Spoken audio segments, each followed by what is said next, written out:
حضرات، دوسرے سیشن کا آغاز ہونے جا رہا ہے۔ اس سیشن کی صدارت میرے استاد پروفیسر خالد محمود صاحب، صدر شعبہ اردو جامعہ ملیہ اسلامیہ فرمائیں گے۔ میری نہایت ادب و احترام سے گزارش ہے پروفیسر خالد محمود صاحب سے کہ کرسی صدارت پر تشریف لائیں۔ ڈاکٹر صادقہ نواب سحر صاحبہ، پروفیسر اسلم جمشید پوری صاحب سے بس ادب گزارش ہے کہ اسٹیج پر تشریف لائیں۔ اس سیشن میں 3 مقالے پیش کیے جائیں گے۔ ڈاکٹر خالد الوی صاحب ابھی راستے میں ہیں، وہ درمیان میں ہمیں جوائن کریں گے، تو اس کی مطلب تاخیر نہ ہو اس لیے سیشن کا آغاز کیا جا رہا ہے۔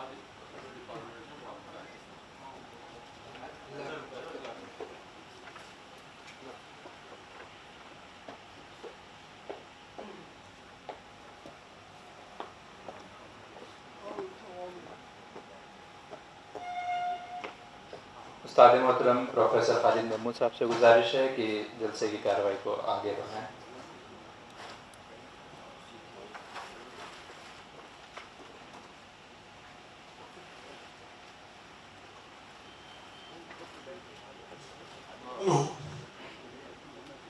حضرات گرامی، یہ آج کا دوسرا سیشن ہے اور اس میں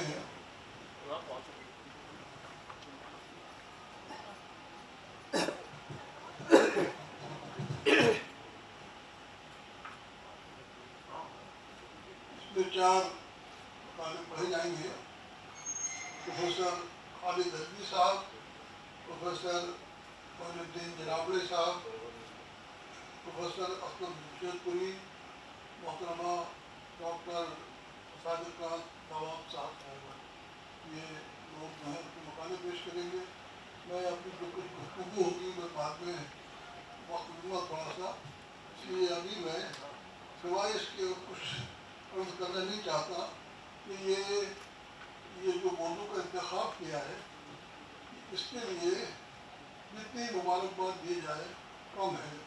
ہمارے علماء حضرات کو، غالب انسٹیٹیوٹ کے صدیق الرحمان قدائی صاحب، میرے عزیز چھوٹے بھائی کی طرح میرے بالکل جلیس صاحب، اور جو لوگ یہاں موجود ہیں جو اس میں شریک ہو رہے ہیں، میرے نزدیک وہ بہت خوش نصیب ہے کہ ایک ایسے پروگرام میں شریک ہو رہے ہیں جس کو تقریباً لوگ بھول چکے تھے، اور 2 دن میں ہی ان کو اندازہ ہو گیا ہوگا کہ کیسے ایک تو کلیدی خطبہ شافع صاحب کا اور آج کے جو جیسے جو 2 مقالے ہیں کہ کتنی قیمتی عہد اور کتنے اہم لوگوں پر گفتگو ہوئی ہے، اور میرے خیال سے بیشتر لوگ، خود مجھے بھی اس سے بڑا فائدہ ہوا ہے، تو بہت ساری چیزیں تازہ ہو گئی ہیں، اور بہت سی چیزوں کا اضافہ بھی ہوا ہے میرے ذہن میں۔ اعتراف کرتا ہوں کہ بہت سی باتیں خود آزاد کے بارے میں مجھے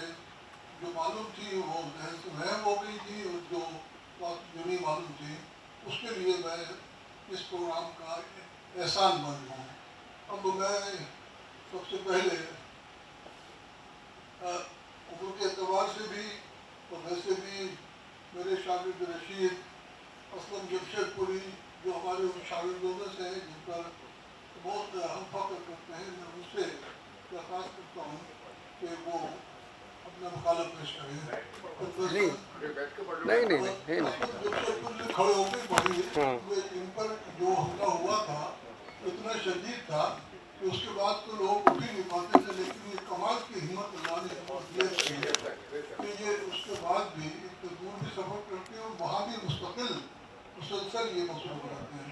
اسلم جمشید پوری صاحب۔ صدر محترم پروفیسر خالد محمود صاحب،